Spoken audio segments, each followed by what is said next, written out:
Hello बच्चों, कैसे हैं आप सब लोग? बढ़िया। चलिए आज हम एक ऐसा टॉपिक स्टार्ट करने वाले हैं जो 12th क्लास के लिए इंपॉर्टेंट है। उसमें से कुछ क्वेश्चंस आते हैं लेकिन इंपॉर्टेंट है। देखिए, इसमें टॉपिक है आपका second chapter, inverse trigonometric function. Inverse trigonometric function, ठीक है बेटा। अब देखिए, इनवर्स ट्रिग्नोमेट्रिक फंक्शन जो है ये कैसे आता है। जब आप सिंपल ट्रिग्नोमेट्रिक फंक्शन का जो रिलेशन होता है, अगर आप उसको इन्वर्ट कर दें, उल्टा कर दें, तो वो रिलेशन बन जाता है आपका इनवर्स फंक्शन। ठीक है, देखिए जैसे अगर आपके पास में कोई साइन थीटा की वैल्यू एक न्यूमेरिकल फॉर्म में है x, ठीक है। अगर हम थीटा की वैल्यू निकालेंगे तो क्या हो जाएगा बेटा, ये हो जाएगा साइन इनवर्स x ऐसे।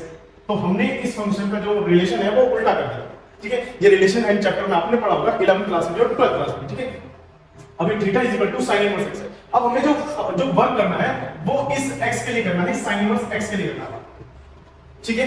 तो कैसे होगा, अब डिपेंड क्या करता है बेटा, किस पे क्या, कि हमारे पास में जो पहले था ये थीटा और जो अब पहले था ये थीटा, हमारे लिए क्या था, डोमेन।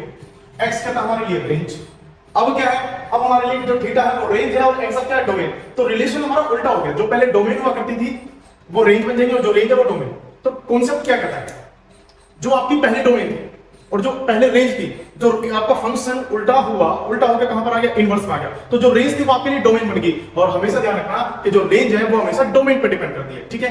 डोमेन और रेंज का भी कॉन्सेप्ट हम इसी में देखेंगे क्योंकि बहुत इंपॉर्टेंट है। देखिए सबसे पहले ये देखिएगा कि जब भी हम इसमें इनवर्स में आते हैं तो पहले कॉन्सेप्ट बेस आप इसका देख लीजिए कि अगर साइन इनवर्स के अंदर अगर आपके पास में साइन थीटा है तो साइन से साइन ये एक तरह से ऐसे मान लो कि कैंसिल हो गया, तो आंसर क्या बचा, theta. Cos inverse cos theta is equal to theta. बिल्कुल सेम ऐसे ही tan के साथ tan, कोट के साथ कोट, सेक के साथ सेक, कोसेक के साथ कोसेक, ये थीटा ही देगा, ठीक है। Cot inverse cot theta value theta, sec inverse sec theta value theta, cosec inverse cosec theta value theta. देखिए साइन इनवर्स के अंदर इनवर्स आपका सिंपल ट्रिग्नोमेट्रिक फंक्शन, तो वैल्यू आ रही है एंगल्स में। लेकिन जब आपका ऐसे होगा कि साइन थीटा हो, सॉरी साइन हो और अंदर क्या हो, साइन इनवर्स, तो ये वैल्यू क्या देगा बेटा, x देगा, ठीक है। लेकिन न्यूमेरिकल वैल्यू देगा बिल्कुल ऐसे ही, cos inverse x tan inverse x is equal to x, sec inverse x cosec inverse x ऐसे ही कोट इनवर्स x, ठीक है। तो सिंपल ट्रिग्नोमेट्रिक फंक्शन और इनवर्स ट्रिग्नोमेट्रिक फंक्शन में आपस में चीजें कैंसिल आउट हो जाती है। अब देखिए क्वेश्चन कैसे आपने इसका एग्जांपल में, देखिए मैं आपको छोटा सा एग्जांपल देता हूं। इसकी जो आपकी फर्स्ट एक्सरसाइज है वो बिल्कुल इसी के ऊपर बेस्ड है। देखिए अगर मान के चलिए कि आपका सवाल है साइन इनवर्स और अंदर है √3/2, तो हमारा जो ये अंदर वैल्यू है हमें इसको ऐसी वैल्यू में बदलना है कि वो साइन में कन्वर्ट हो जाए।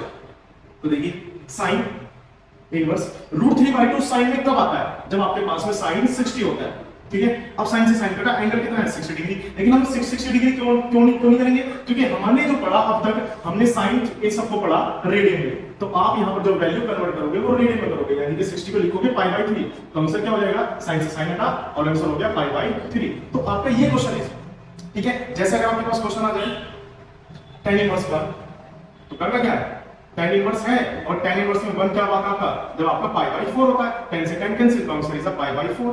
ये सिंपल, तो ये सिंपल क्वेश्चन है बेटा, ठीक है। हमें इस पूरी एक्सरसाइज में ऐसे ही क्वेश्चन मिलेंगे, ठीक है। अब ध्यान से समझिएगा कि हम इसमें निकालते हैं इस थीटा की प्रिंसिपल वैल्यू, ठीक है। प्रिंसिपल वैल्यू, तो प्रिंसिपल वैल्यूज के लिए हमें सबसे पहले किस चीज का कॉन्सेप्ट पता होना चाहिए, डोमेन और रेंज का।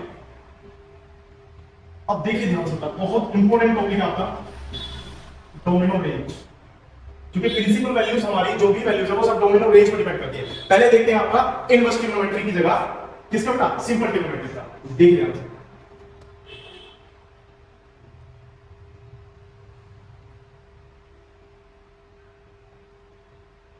यहां पर आपके हो गए ट्रिग्नोमेट्रिक रेशो या फंक्शन, यहां पर हो गया आपके डोमेन और यहां पर हो गया आपकी रेंज, ठीक है। फंक्शन आपके sine theta, cos theta, tan theta, cot theta, sec theta और आपका कोसेक थीटा, ठीक है। देखिए अब हमें करना क्या, हमें इनकी वैल्यूज, बेटा डोमेन सभी के लिए एंगल आपका कुछ भी हो सकता है, आर मींस रियल वैल्यूज, ठीक है, क्योंकि आर हमारा कहां डिपेंड करता है, आर हमारा होता है बेटा माइनस इनफिनिटी टू इनफिनिटी, ठीक है। अब ध्यान से हमने 11वीं क्लास में और 10th क्लास में एक चीज पढ़ी थी फंक्शन, हमने कहा था कि फंक्शन में कभी भी एक ऐसी वैल्यू नहीं आनी चाहिए, डोमेन ऐसी वैल्यू वैलिड करनी चाहिए जिससे आपका रेंज जो है एक वैलिड आंसर है। देखिए आपको फंक्शन के अंदर डोमेन ऐसा पुट करना है कि जिससे आपका रेंज एक वैलिड आंसर है, इंफिनिटी ना पहुंचे, ठीक है। तो हम हमेशा r की वैल्यू ऐसी पुट करेंगे जो आपका रेंज है वो एक फाइनाइट आंसर आएगा, ठीक है, इनफाइनाइट ना पहुंचे। तो हमारा sin थीटा की वैल्यू कितनी भी पुट कर ले, आपने देखा होगा कि वैल्यू हम हमेशा -1 से +1 रखेंगे, -1 से +1 तक, क्योंकि sin 0 0, sin 60, √3/2, sin 91, और फिर जब हम सेकंड क्वाड्रेंट में आते हैं तो वैल्यू डिक्रीज होती है, तो आपका -1 तक आती है, ठीक है। तो इसकी वैल्यू हमारे पास -1 से 1 तक। cos की रेंज क्या होती है, cos की रेंज भी सेम होती है -1 से 1, क्योंकि cos 0 1 और cos 180 -1, तो -1 से 1। लेकिन जब इंफिनिटी आता है हमारा 10, और 10 जब हमारे पास है -इंफिनिटी टू इंफिनिटी के बीच होगा, तो ध्यान से देखिए वैल्यू देखिए इसकी कैसे कैसे जाती है। वैल्यू जाती है 10 0 0, 10 30 1/√3, 10 45 1, और 10 60 √3, और 10 90 क्या हो गया, इंफिनिटी। यानी कि 90 एंगल पर जो 10 है वो इंफिनिटी चला गया, तो इंफिनिटी तो हमारा आंसर नहीं है। तो करना क्या है, अब हमें इसमें से जितने भी एंगल आपके 180 वाले और 90 वाले एंगल से सबको माइनस कर देना है। तो उसके लिए हमारे पास एक जनरल फॉर्मूला लिखा है 90 वाले एंगल्स के लिए 2n + 1 π/2, यानी कि आपने इसमें से सारे वो एंगल माइनस कर दिए जिससे आपका tan का फंक्शन इंफिनिटी वैल्यू देगा, और इसका रेंज क्या आएगा, इसका रेंज आएगा r, यानी कि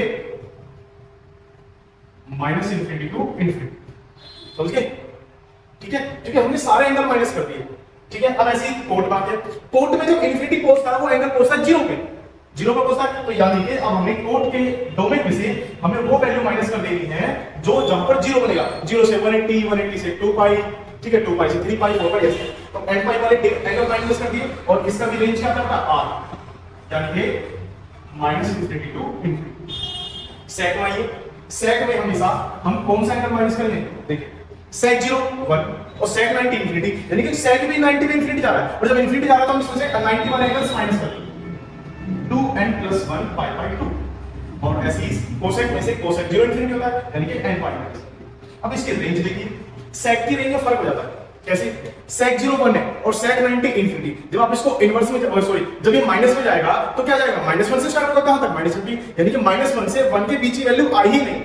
तो इसके अंदर क्या होगा कि रियल तो आएगा, बट इसमें से -1 से 1 के बीच की वैल्यू आएगी नहीं, ठीक है। सेम ऐसे इसमें r तो होगा, लेकिन -1 से 1 के बीच की वैल्यू आएगी, समझिए। तो हमें ऐसे ही कुछ ये चीजें याद रखनी है। अब ऐसे सेम होगा इनवर्स में। अब इनवर्स में क्या होगा, इनवर्स में देखिए, इनवर्स में जो चीजें हैं वो कैसे इन्वर्ट होती है, देखिए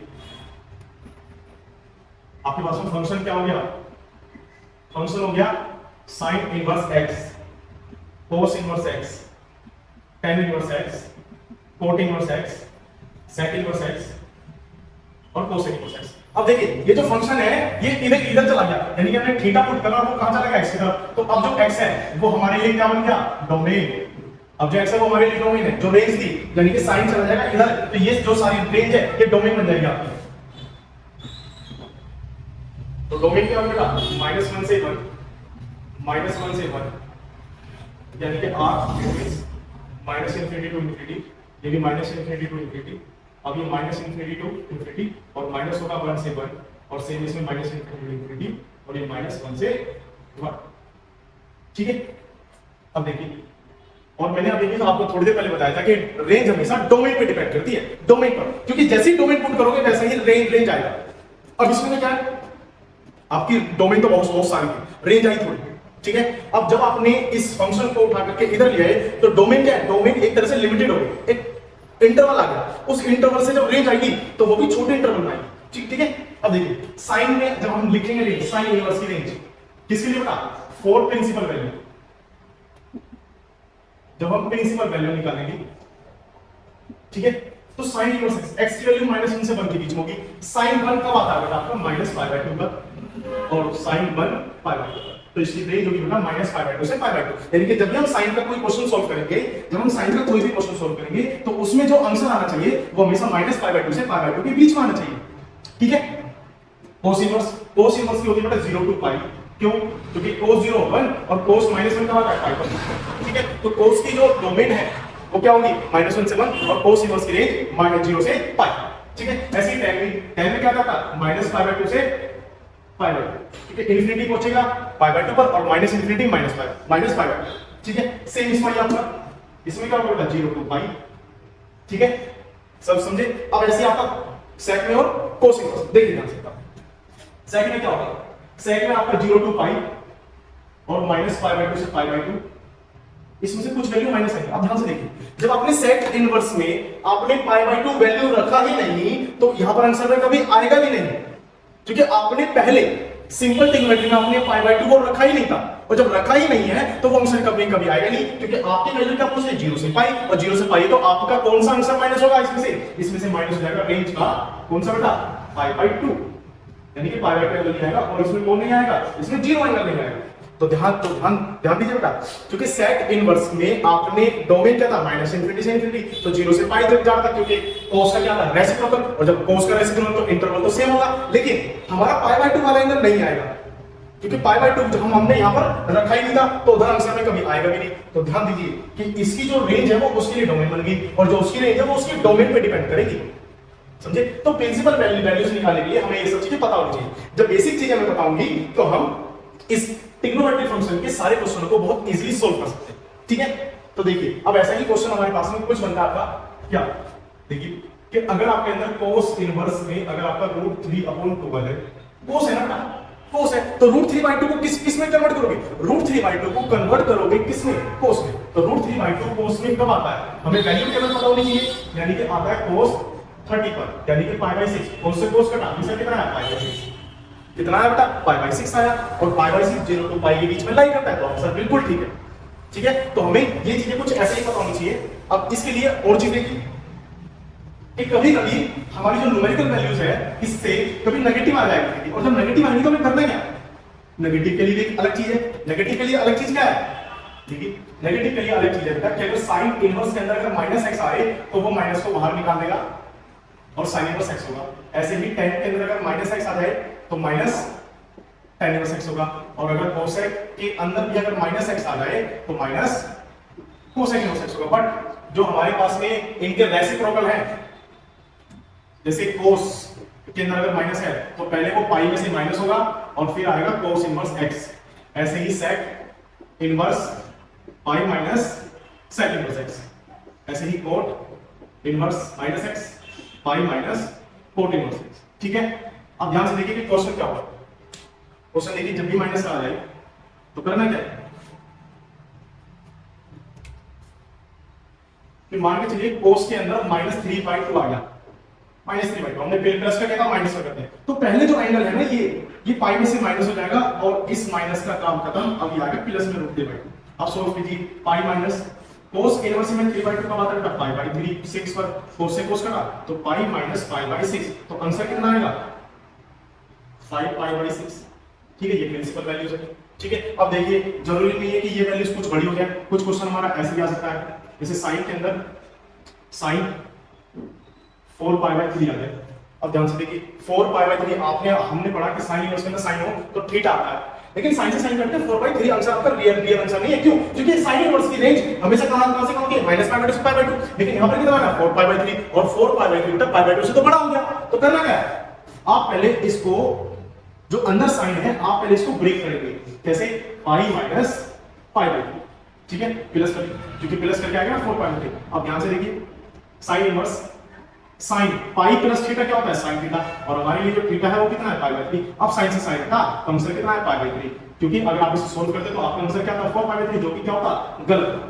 ठीक है, साइन से साइन डायरेक्ट कटेगा तो, लेकिन हमें उसकी रेंज के अकॉर्डिंग भी काम करना है। तो इनवर्स ट्रिग्नोमेट्री में बच्चों के क्वेश्चन गलत होने का सबसे बड़ा कारण आपका डोमेन और रेंज का पता होता है, कि अगर डोमेन और रेंज नहीं पता है आपको तो आप इनकी प्रिंसिपल वैल्यू निकाल नहीं सकते, क्योंकि प्रिंसिपल वैल्यू में पता होनी चाहिए, क्योंकि हम साइन इनवर्स के लिए काम कर रहे हैं, और साइन से साइन कटेगा जरूर, लेकिन जो अंदर एंगल है वो आंसर नहीं आएगा, आंसर आएगा उसकी रेंज के अकॉर्डिंग, क्योंकि हमें उसकी रेंज के अकॉर्डिंग ही काम करना है। तो ध्यान रखना कि अगर कभी भी आपका साइन इनवर्स से आंसर 4π/3 या π/2 से बड़ा जाता है तो आप ध्यान रखना कि आपको पहले उसकी रेंज के अंदर लेकर आना पड़ेगा अपने फंक्शन को। जब आप उसको लेकर आओगे तब आपका क्वेश्चन क्या होगा, बिल्कुल करेक्ट होगा। तो हमारे पास में ये इनवर्स ट्रिग्नोमेट्री के क्वेश्चन करने के लिए हमारे पास में छोटा सा बेसिक फंडामेंटल्स है हमारे पास, ठीक है। तो इन सभी चीजों को बहुत ध्यान से देखिए। अब कुछ क्वेश्चन करते हैं, इसके एग्जांपल्स देखिए। क्वेश्चन क्या है आपके, क्वेश्चन जैसे हमने कल भी किया था या लास्ट टाइम भी किया था आपके साइन इनवर्स, जैसे -1/2 आ गया, ठीक है, -1 साइन इनवर्स -1, तो क्या होगा बेटा, हमने पढ़ा था कि साइन इनवर्स में से माइनस आ जाएगा बाहर, तो 1/2, आंसर क्या होगा माइनस साइन इनवर्स 1/2 को चेंज कीजिए साइन के फंक्शन में और 1/2 आता है π/6 पर, यानी कि 30 पर, साइन से साइन का आंसर कितना है π/6, ठीक है। ऐसे ही आपका सेकंड क्वेश्चन क्या हो गया, cos इनवर्स -1/2, ठीक है, -1/2 का आंसर क्या आएगा, देखिए cos इनवर्स, cos के अंदर माइनस है तो करोगे क्या, पहले आप इस एंगल को पूरे cos को माइनस कर दोगे पाई में से, अब माइनस हट जाएगा तो पाई माइनस cos के अंदर ये जो आता है ये आपका cos π/3 आता है, यानी कि 660 पर, तो पाई माइनस π/3 सॉल्व कीजिए 2π/3, ठीक है। तो हमें ये सारे क्वेश्चन ऐसे ही करने हैं, ठीक है। इसमें आपकी बुक में क्वेश्चन बन सकता है आपका ये, जैसे tan इनवर्स -1, ठीक है। अब ध्यान से देखिए tan के अंदर माइनस इनवर्स 1 है तो tan के अंदर से तो बाहर आ जाएगा, -1 आपका हट गया तो माइनस tan इनवर्स, और tan में 1 कब आता है, tan π/4 पर, tan से क्या कहता है आंसर क्या बचा -π/4, ये आपका आंसर, ठीक है। जैसे अगर आपका एक क्वेश्चन हो सकता है आपका ये, ठीक है, आपकी बुक में एक क्वेश्चन है ये sec इनवर्स 2/√3 और वो भी -3, ठीक है। तो देखिए sec जो है वो cos का रेसिप्रोकल होता है, एंगल सेम होते हैं, तो √3/2 किस पे π/6 पर, तो ये भी किस पे होगा π/6 होगा, लेकिन sec के अंदर माइनस है तो माइनस होगा तो पहले पाई में से माइनस होगा 2/√3, तो pi minus sec inverse sec π/6, पाई से पाई कटा, साइन से साइन आपका साइन sec है, तो sec से sec कटा तो पाई माइनस π/6, आंसर क्या हुआ 5π/6। तो ये आपका फर्स्ट टाइप का क्वेश्चन है, इसमें ये फर्स्ट टाइप का क्वेश्चन है, फर्स्ट एक्सरसाइज, ठीक है। अब बेटा हमने इतने सारे क्वेश्चन करे जो आपका क्वेश्चन नंबर 1 से लेकर 10 तक है, अब क्वेश्चन नंबर 11 देखिए। 11 में क्या है, 11 में काफी सारे क्वेश्चनों को एक साथ मिला दिया, जैसे tan inverse 1 plus cos inverse -1/2 plus sin inverse -1, ठीक है। इस क्वेश्चन को हमें शॉर्ट ट्रिक से भी करेंगे, ठीक है। अभी वैसे करते हैं जैसे हमने सीखा है, हमने क्या सीखा था, tan इनवर्स के अंदर बना है तो क्या हो जाता है वो tan π/4 प्लस cos के अंदर माइनस आ जाता तो पाई माइनस हो जाता, पहले -1/2 प्लस sin के अंदर जब माइनस आ जाता वो -12 बाहर आ जाता आपका sin इनवर्स 1, tan से tan हटा तो क्या बचा π/4 प्लस पाई माइनस, cos के अंदर 1/2 आता है, ये 1/2 कब आता है जब आपका π/3 होता है, माइनस sin के अंदर 1/2 कब आता है जब आपका sin π/6 होता है, तो सॉल्व कीजिए π/4 प्लस पाई माइनस π/3 और माइनस π/6। अब इसको आपस में सॉल्व कर दीजिए, सॉल्व करोगे तो एलसीएम कितना आएगा 12, 4 से 12 का 3 बन जाता है, ये आपका 12 ही आएगा क्योंकि इसके नीचे 1 है, माइनस ये कितना हो गया 4π और ये -2π, तो बेटा 15π -8π, ठीक है, सॉरी -6π अपॉन में 12, आंसर इज 9π अपॉन 12, बेटा 3 3 9 3 4 12, तो आंसर कितना आया 3π अपॉन 4। अब इसे शॉर्ट ट्रिक से कैसे बताऊं मैं, इसके लिए बेटा आपको बेसिक फंडामेंटल थ्योरम, आपको इनवर्स ट्रिग्नोमेट्री की वो पता होनी चाहिए, वो क्या होगी आपकी, वो देखिए ध्यान से, 3 है बस छोटी छोटी सी, क्या है बेटा कि जब भी आपका sin inverse x plus cos inverse x होगा तो इसका आंसर क्या होगा पाई, आपका tan inverse x plus cot inverse x होगा तो आंसर क्या होगा पाई, ऐसे ही बेटा sec inverse x plus cot inverse है आपका cosec इनवर्स x, इसका आंसर भी क्या होगा पाई। ये दोनों साइन और cos को प्लस करके पाई क्यों आया, क्योंकि बेटा हमने सिंपल ट्रिग्नोमेट्री में एक कुछ चीज नोटिस करी होंगी या 11th क्लास में नोटिस करा होगा कि साइन और cos के एंगल्स को अगर आप प्लस करें तो भी कॉम्प्लीमेंट्री एंगल बनाते हैं, ठीक है। जैसे sin 30 की वैल्यू 1/2 तो cos 60 की भी क्या होगी 1/2, 30 और 60 90, यानी कि sin और cos आपस में कॉम्प्लीमेंट्री होते हैं, तो इनका एंगल का जो रेंज आएगा उन बेबे की क्या होगा कॉम्प्लीमेंट्री होगा, तो ध्यान से देखिए। तो अब जो यहां पर ये वैल्यूज है tan इनवर्स 1 और ये आपका cos इनवर्स -1/2 और प्लस sin इनवर्स -1/2, ये मिलके क्या बन जाएगा π/2, और tan इनवर्स से 1 किस पाता है π/4 में, दोनों को प्लस कीजिए तो आंसर कितना आया, एलसीएम आया 4, 4 बन जा 4, 2 2 जा 2, ये आंसर कितना है 3π/4। आप इनको कैसे भी सॉल्व करिए, शॉर्ट ट्रिक से कर लीजिए या ऐसे कर लीजिए, दोनों आंसर सेम आया, ठीक है। तो हमें जो अगला क्वेश्चन है वो बिल्कुल सेम ऐसे ही करना है, ठीक है। अब इसमें है बेटा आपका एमसीक्यूज, ठीक है, ध्यान से देखिए कैसे कैसे हुआ। ठीक है, पहले tan की वैल्यू पुट करी, cos के अंदर माइनस है तो पाई माइनस हुआ, sin के अंदर माइनस है तो माइनस बाहर आया, cos से cos कटा पाई बाय 3, sin से sin कटा पाई बाय 6, ऐसे लेके सॉल्व कर दिया। ठीक है, अब इसमें देखिए एक आपका क्वेश्चन है जहां पर पूछना है डोमेन ऑफ रेंज, वो थर्ड टाइप का क्वेश्चन आपके जैसे अब वो क्वेश्चन क्या पूछता, मैं आपको कुछ एक्स्ट्रा क्वेश्चन ऐसे बता रहा हूं जो वो पूछ लेता है। जैसे उन्होंने एमसीक्यू में दिया है कि sin इनवर्स x = y, तो क्वेश्चन पूछ रहा है कि y क्या है, तो sin इनवर्स x का आंसर आ रहा है y, तो y है रेंज, और sin इनवर्स की रेंज क्या होती है -π/2 से π/2, तो जो इस y की वैल्यू डिपेंड करेगी वो कहां से कहां तक करेगी, -π/2 से π/2, या फिर आप इसको दूसरे तरीके से लिख दीजिए कि y बिलोंग्स टू -π/2 से π/2, ये दोनों तरीके से आंसर हो सकता है। ठीक है, और क्वेश्चन क्या पूछ सकता है आपसे, आपसे पूछ सकता है जैसे ये कि what is the domain of cos inverse 2x - 1, आपको cos इनवर्स 2x - 1 के लिए डोमेन चाहिए। अब cos इनवर्स x की तो डोमेन हमारे पास में क्या होती है -1 से 1, लेकिन हमारे पास में तो 2x - 1 है, तो हम बिल्कुल वैसे ही सॉल्व करेंगे। क्या वी नो दैट किसी बता, we know that domain of cos inverse x is -1 to 1, तो इसका मतलब है बेटा कि cos इनवर्स के अंदर जो भी होगा उसकी वैल्यू -1 से 1 के बीच ही रहेगी। कितना है, कितना था बेटा 2x - 1। अब ये लीनियर इनइक्वालिटीज की तरह सॉल्व होगा। 11th क्लास में किया था आपने, आपका लीनियर इनइक्वालिटीज, ये 1 इधर भी आएगा उधर भी जाएगा, तो -1 + 1 2x, 1 + 1 ये तो हो गया 0, ये 2x और ये 2, जब 2 से डिवाइड करोगे तो कितना आया x और ये 1, यानी कि जो x की वैल्यू है वो कहां तक डिपेंड करती है, तो domain of cos inverse 2x - 1 is 0 से 1, तो क्या हो गया बेटा इज 0 to 1, समझे। तो डोमेन के अकॉर्डिंग हमने डोमेन में ही सॉल्व किया।